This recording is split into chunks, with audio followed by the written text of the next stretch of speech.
All right, so the next part is this will be like moderate to severe level of stress, and this will be at your, your 5-4 level. So this is the people that feel 5 out of 10, 4 out of 10. These is usually described by like you can't do the things that you used to do, um, and it's you kind of just avoid self care, you avoid help, and you kind of do like a withdrawal from society. You kind of just kind of lock down, and you're like, you just want to be alone sometimes. You may have like impulsive thoughts that are kind of hard to cope with.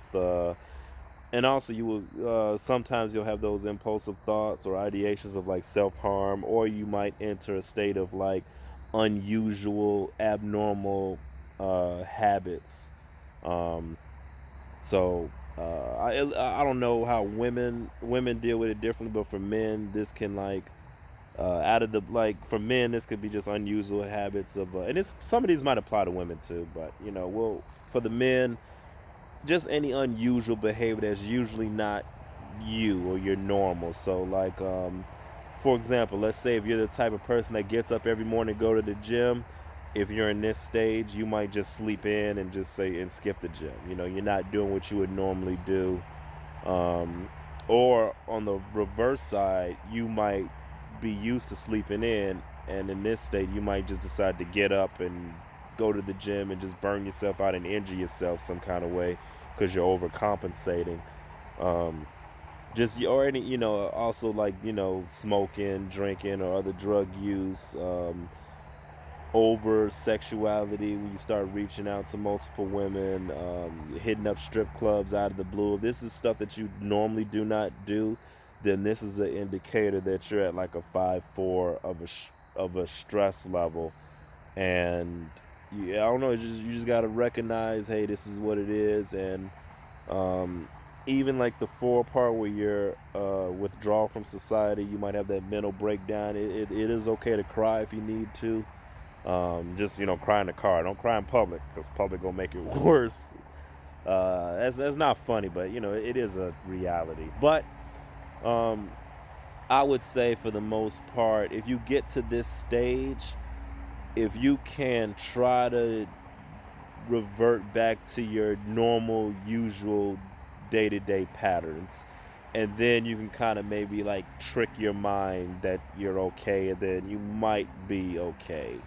Or you might get those numbers up or whatever. So like if you're just feeling like, oh, I'm just gonna sit in bed all day and not do nothing, I normally get up around this time and go for a walk or go to the grocery store and get food or whatever. Or I would say just get up and do it, and make that a goal for yourself. Make that like a checklist. Like you don't have to do anything extra or any to your hobbies, but hey, if you normally wake up at, let's say, 8 o'clock, and you shower at 8:30, and in this stage you might just want to just skip the shower and just lay in bed all day.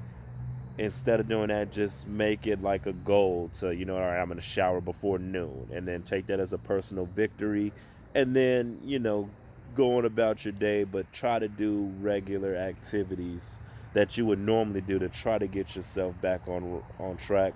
Of course, reach out to your therapist or get seek a doctor if it gets this bad. Um, Also, you could reach out to your friends, and also to everybody else. Like, as we're reaching out to our friends and forming these social circles about our mental health, we should also be noticing and hold each other accountable. So like, if I have a gym partner that we always go to the gym, and if he goes a couple days saying I really don't feel like it, then that's a sign like, hey man, everything good. Or if somebody's normally doing something, and I mean, as we all get older, we kind of know our friends, we know our social circles. So if somebody's doing something that's abnormal to them, or they're not being productive like they're used to, or if it's just if they don't seem like themselves, then just reach out to them, see if they need any help. Or they might not, they because they are withdrawal, they might be avoiding you. So maybe you could say, hey man, hey, let's go do this. Say please. That might get them to feel like, oh, they're helping you out. Like, hey man, you mind helping me out with this? I just want to go here, here, here. That might help them be feeling like of some sort of use, and it might get them on track to be better. or to feel better. So I would say, yeah, just follow those steps if you can. If you can't, then definitely seek out some help. But yeah, this is just also for, if you notice it from other people or if you notice it with yourself, then definitely try to reach out to people. Um, and just go by that, I would say. But at least if you recognize, you kind of understand what it is, and I don't really have much for that, but sometimes it might just take and sometimes we can be in these lower numbers, and it might just take like, just some weeks of working hard and just saving up some money so we can go on a nice vacation or a road trip or even a walk to the park or even just like a day, like a personal day. Like, I just need to take today off work and just relax and just like have a day of resetting, or if I need a day to just catch up on stuff. This will be what you might use to get yourself back on track to that normal routine that you go to and that structure that you're used to having. So I would say definitely go with that.